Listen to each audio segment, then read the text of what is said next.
This episode is sponsored by the Hollywood Casino at Charlestown Races in West Virginia. August's featured entertainment includes Low Cash on the 2nd, Dogstar on the 9th, and Fortune Feimster on the 10th. Details and tickets on HollywoodCasinoCharlestown.com. Must be 21 to enter the casino floor and attend a show. Gambling problem? Call 1-800-GAMBLER.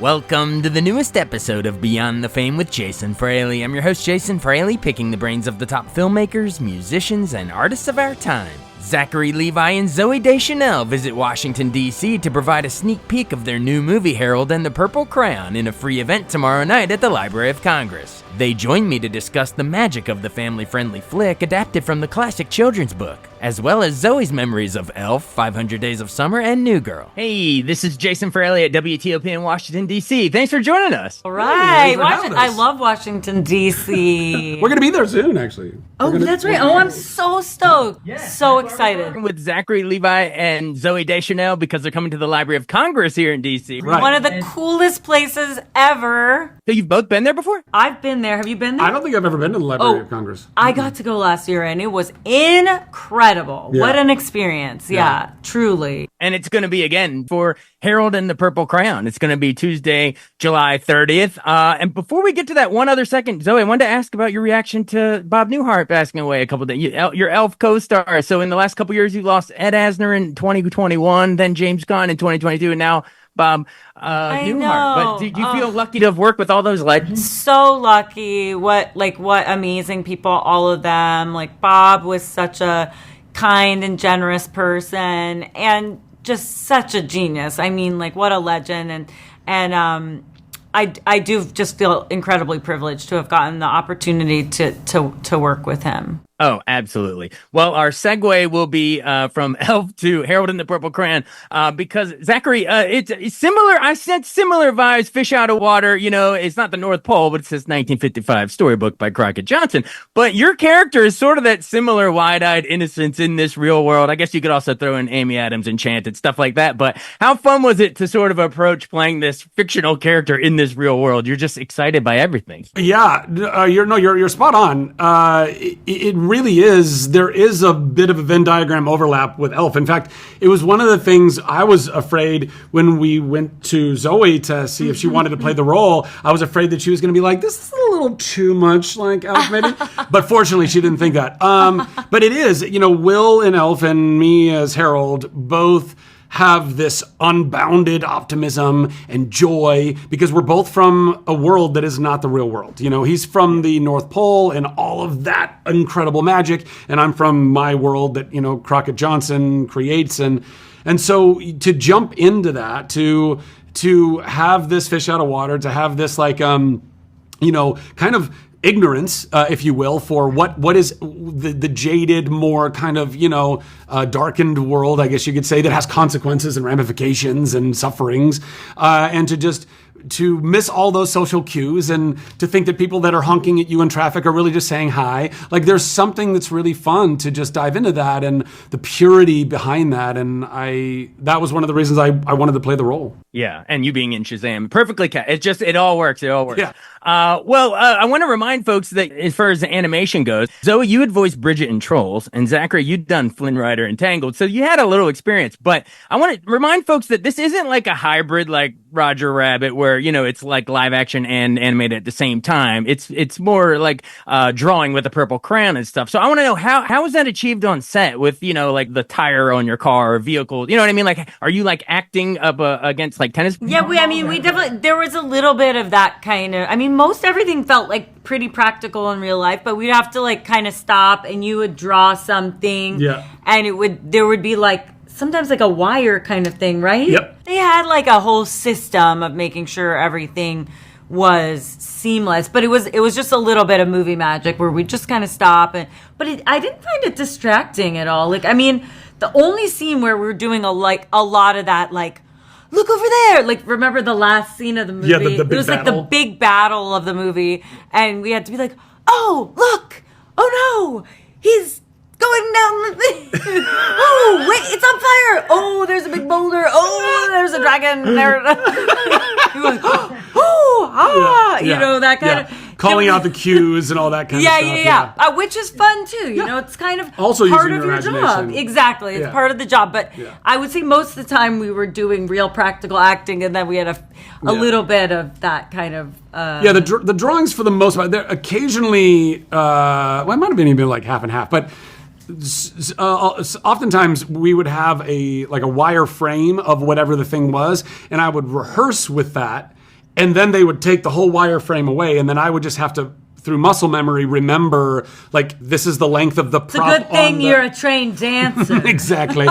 I really know my body and how to use it, you see. Got it. Did you actually have a crayon? Oh, no, yeah. With our plastic crayon, for sure.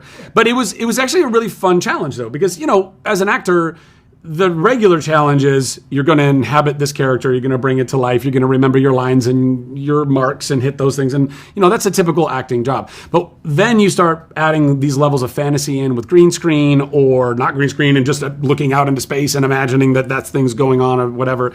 And then with this, I'd never done anything like this before, where I'm like having to draw something, but have to be precise enough where the visual effects team could then overlay that later, and it all kind of made sense. And they did a fantastic job. I mean, all of that stuff was golden. Were you both fans of it growing up? Like, Zach, were you like, one day I'm going to play that little stenciled kid in that book?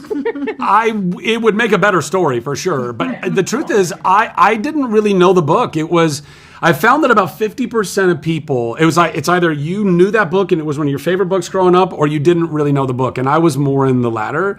But when I knew I was going to be taking on the job, of course, I dove into it. And then I think I was like, oh, yeah, I think I remember seeing this, or maybe, I don't know, in peripheral, kind of view. But it's such a classic. I mean, there's a reason why it's so beloved. Did you read it when you were a kid, right? I definitely read it as a kid, but what I really mostly remember is reading it to my kids. Because they're 7 and 8 years old. So, I mean, when they're like 3, 4, that's like just such a great book. And it's so fun to read. It's the type of book you can kind of read over and over again. I don't know if you were familiar with the book, but it's really a magical book. And it's like one of those ones where it's like fun for parents to read, because like every turn, Harold turns it into something. It starts to get scary, and then it turns into something else, and it morphs. And every time he gets into a situation, he draws himself into something else. And all the ways that he does that is very creative. And I think the movie takes that and expands on that and makes it like cinematic. So that's really nice. Yeah. Absolutely. We'll never look up through a window at a little moon the same way. I know. That's the best. So sweet. Yeah. Yeah. All right. I have to ask one new girl question before we go, because my wife and I just binged the entire thing again during COVID. Well, it was my first time all the way through. It was her second time. Got us through COVID, cancer. So thank you for that, by the way. Yeah. But how much fun was True American? I want to play it so bad. And what are the actual rules? I don't know if they actually exist, or are you just making it up? I think, look, here's the thing. What is the thing, Zoe?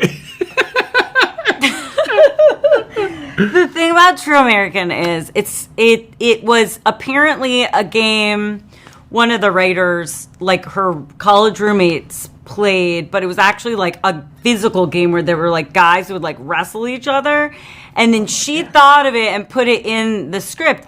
And the original script, the first episode that had True American in it, had not a really detailed description of what it was or any rules. So it just said they played True American, which is like a game, and there was like Floor is Lava and a few things.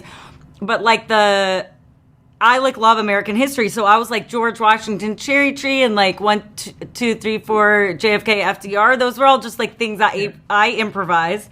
A bunch of other people improvised a bunch of other things, and it just became part of like the fabric of what that game, quote unquote, was. But it doesn't, I mean, I think you could go back and make some rules, but it was intentionally opaque and confusing because like it was originally supposed to be this game that like no one could really figure out. It was really hard to play. So it was a bunch of stuff that was meant to be intentionally confusing. Well, but I mean, you can play it. You're coming to the Library of Congress, so I think Zachary and you could bust Should it we out. make It's true. It's the only. Let's it's the perfect play place it. We're to play gonna- to America. We're gonna play it. We're gonna go to Hasbro, and we're gonna make really it. We're pitching. We're gonna put this pencil to paper, crayon to paper. We're doing crayon to paper. DC's the place. I think Zachary could fit. I know if there's somebody who could figure it out, it's you. Absolutely. You're the perfect person. Nothing is too opaque for me. Nothing. Nothing. Well, you guys are so much fun in this movie, and they're giving me the go home, so I appreciate it. But I know in like final seconds, I also wanted to say I can't believe 15th anniversary of 500 Days of Summer. Don't remind One of the me. defining rom-coms of our generation. So what would be the expectations versus reality of what you thought when you were doing the movie versus how it turned out legacy-wise, if you split screen that? Like, dream, what a dream, and then even bigger dream. I don't know. I will say you said. that it was an incredible film, but it hurt me deeply because I wanted to play that role so bad. Oh, did you? So bad. I didn't know that. And then Joseph Gordon-Levitt. I didn't know that. All right, you got Chuck, and you had a good career. I know. I've done fine. You would have been great. Thank you. I know. Thank you both so much. Again, Harold and the Purple Crayon. We can't wait. Tuesday, July 30th at the Library of Congress. See you there. Welcome to DC. Thanks so much for listening to Beyond the Fame with Jason Fraley. Our theme music is Scott Buckley's Clarion. Remember to give us a 5-star rating if you like what you hear. We'll see you next time.